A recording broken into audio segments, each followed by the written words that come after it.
Back here at Browns OTAs, the second practice open to us here on Wednesday in Berea. And of course, the quarterbacks once again taking center stage. Mary Kay, there wasn't a lot of change as far as the order these guys went in, but interestingly, there was one period where the veterans stepped aside and we saw Dillon Gabriel go 11-on-11 with the first team, Shedeur Sanders go 11-on-11 with the second unit. So that was really the big wrinkle today.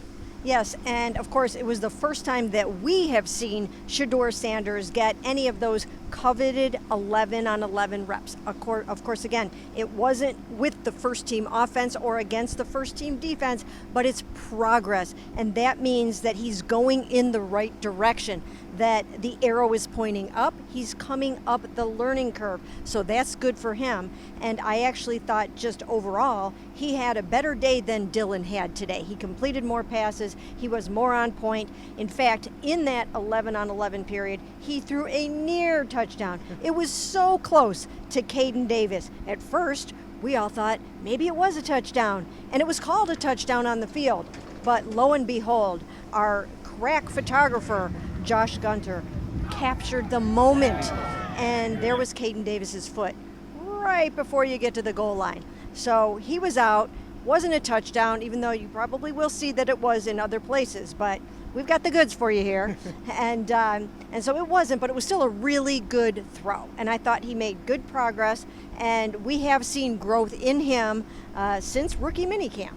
As we're learning on social media, the official ruling is in the eye of the beholder when it comes to that particular throw. But we will also note here that early in practice, there were team reps where Shedeur kind of went off to the other field. The other three quarterbacks stayed there and did work before Dillon Gabriel came over and joined Shedeur. So, Ashley, it does still feel like, as much as Kevin Stefanski, who did not talk today, is just going to deny it over and over again, it does still feel like there is a pecking order. It does, but I will say, to add to what Mary Kay said about the two rookies, I thought today Kenny Pickett struggled a little bit more than he struggled last week. It felt like the ball was on the ground more. He had a couple of near picks as well during those team periods. So, yeah, it was interesting today, just in terms of the dynamics of that room and who did well compared to last week. And yes, it still seems like Kenny is at the top of that pecking order, but I do think it's noteworthy, and Joe Flacco to me just looked like typical Joe Flacco out there, and that's not a bad thing. Okay, now let's talk a little bit about Myles Garrett, who is not here, but defensive coordinator Jim Schwartz spoke today and said, look,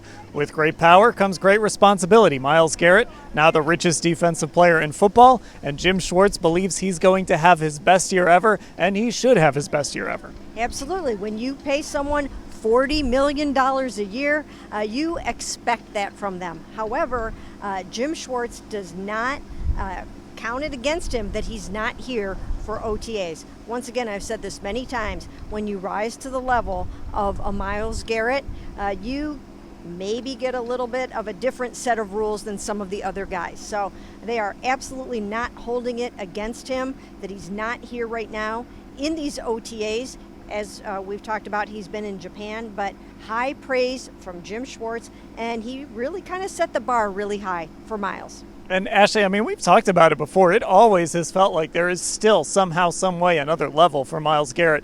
And that's got to be a scary thought for opposing offensive coordinators. Yeah, again, last year, it wasn't even his best year, sacks-wise or stats-wise or really anything. And he was still right in the running for that DPOY, even though the Browns were 3-14. So I think this has been similar messaging we've heard from Jim Schwartz since he got the job here in Cleveland. I still remember in his introductory presser how he was talking about Myles should be a 20-sack-a-season guy chasing the sack record, right? I really do think he's always going to kind of up the ante for his star player in that way. Now, a guy who's going to be going against Myles Garrett a lot in training camp is Dawand Jones. We spoke to him today. Interestingly, he said he doesn't like playing left tackle, but Mary Kay, he's going to play left tackle. A big part of it is he's right-handed. He's got to kind of learn how to do everything left-handed. He said that maybe he'll just start doing everything left-handed. Maybe you can give him some tips on that.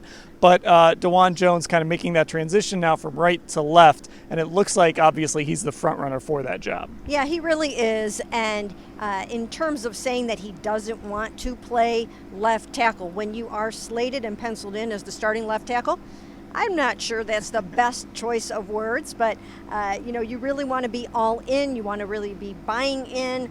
So that was kind of curious and a little bit interesting. But he's looking good to me out there.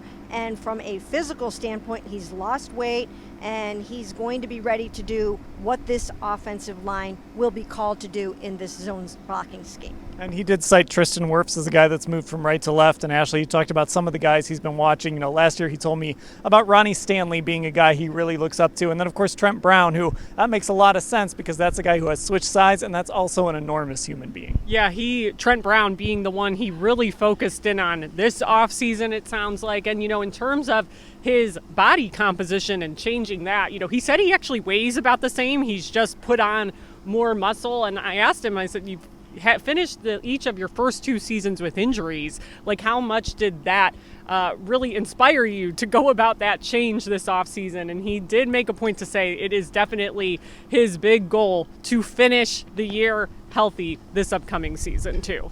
Okay, we'll cover everything that happened here, the quarterbacks and everything else at OTAs. You can find it all at cleveland.com/Browns.